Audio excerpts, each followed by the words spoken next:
नमस्कार। आज हम एक बहुत ही पर्सनल सी कहानी पर बात करेंगे। ये कहानी है नीट में, मतलब जब सफलता नहीं मिली तो उसके बाद नर्सिंग के रास्ते एक नया लक्ष्य पाने की।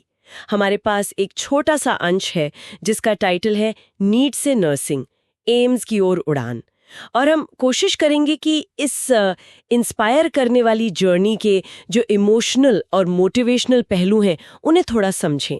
शुरुआत शायद उस एक लाइन से करनी चाहिए जो पूरी कहानी बयां करती है ना? नीट में हार मिली लेकिन नर्सिंग ने नई जिंदगी दी। ये अपने आप में दिखाता है कि कैसे निराशा से निकलकर एक नया संकल्प, एक नया इरादा पैदा हुआ। ये अंश असल में फेलियर की कहानी है, समाज के दबाव की कहानी है, और फिर खुद की हिम्मत की और एक बड़े सपने की। सपना है एम्स में नर्सिंग ऑफिसर बनने का नॉरसेट एग्जाम के जरिए। और इसमें ये दिखाया गया है कि कैसे एक रास्ते को, जिसे शायद लोग दूसरा ऑप्शन मानते हैं, उसे पूरी शिद्दत से अपना पहला मौका बनाया जा सकता है। हाँ, और यहाँ जो बात मुझे एकदम से क्लिक की वो है वो जो शुरुआती निराशा होती है ना, उसको कैसे फेस किया गया है। क्योंकि नीट जैसी परीक्षा में जब नहीं होता तो प्रेशर बहुत ज्यादा होता है। आपने भी महसूस किया होगा। अंश में जिक्र भी है उस सवाल का, जब लोगों ने कहा अब क्या करेगी। ये सवाल सिर्फ एक सवाल नहीं होता, इसमें कहीं ना कहीं समाज का एक जजमेंट छुपा होता है ना? बिल्कुल बिल्कुल। और इसी प्रेशर के बीच से जो एक संकल्प निकलता है वो कमाल का है। तब मैंने कहा नॉरसेट क्रैक करूंगी। ये सिर्फ एक जवाब नहीं लगता है ना, ये तो जैसे एक ऐलान है। ये दिखाता है कि अंदर की आवाज कितनी मजबूत हो सकती है। और फिर वो सपना, एम्स की वाइट ड्रेस पहनने का, क्या ये सिर्फ एक नौकरी की इच्छा है या कुछ और है इसमें? ये बहुत जरूरी सवाल है। मुझे लगता है ये जो वाइट ड्रेस है ना, ये सिर्फ नौकरी का सिंबल नहीं है, ये पहचान का, सम्मान का प्रतीक है। खासकर तब जब दुनिया आपको शायद सेकंड ऑप्शन की तरह देख रही हो। और फिर ये कहना, पर मैंने अपने आप को पहला मौका दिया, ये जो सोच का बदलाव है ना, शायद यही सबसे बड़ी जीत है यहाँ पर। मतलब बाहरी लेबल को हटाकर अपनी राह खुद चुनना, इसमें हिम्मत तो लगती है। और फिर वो लाइन आती है जो मुझे बहुत अच्छी लगी, अब हाथों में स्टेथोस्कोप है, दिल में हिम्मत है, मैं नर्स बनने जा रही हूँ। ये जैसे आज की हकीकत और कल का इरादा दोनों को जोड़ती है। स्टेथोस्कोप सिर्फ एक टूल नहीं है यहाँ, वो उस हिम्मत का सिंबल बन गया है जो दिल में है।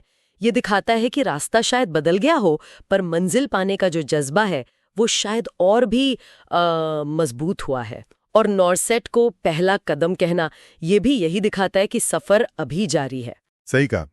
और ये कहानी इस नजरिए को भी सामने रखती है कि देखिए, सफलता हमेशा पहली कोशिश में या जो सोचा हुआ रास्ता है उसी पर मिले जरूरी नहीं।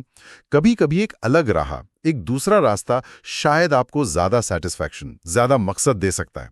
यहाँ नर्सिंग को सिर्फ एक प्रोफेशन की तरह नहीं देखा जा रहा, बल्कि एम्स और नॉरसेट, मतलब nursing officer recruitment common eligibility test, इसके जरिए एक चैलेंजिंग और एक प्रतिष्ठित लक्ष्य की तरह पेश किया गया है।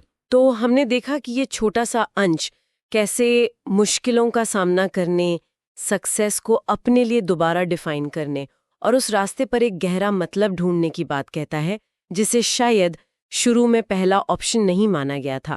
ये बताता है कि नर्सिंग सिर्फ एक पेशा नहीं है, बल्कि एक बड़ा महत्वाकांक्षी लक्ष्य भी हो सकता है। खासकर जब एम्स और नॉरसेट की बात आती है, इसमें वो संघर्ष भी है, हर रात की थकान, हर दिन का स्ट्रगल, और वो सपना भी है, एम्स की सफेद ड्रेस। दोनों पहलू हैं। हाँ, और दिलचस्प बात यह है कि ये नजरिया जो है वो कॉम्पिटिटिव एग्जाम्स के बाद करियर चुनने की जो आम धारणा है ना, उनको कहीं ना कहीं चैलेंज करता है। ये बाहरी दबाव, जैसे वो सवाल था अब क्या करेगी, या समाज का लेबल सेकंड ऑप्शन, उसके सामने एक इंडिविजुअल की विल पावर, मैंने अपने आप को पहला मौका दिया, और उसका जो दृढ़ संकल्प है उसको दिखाता है।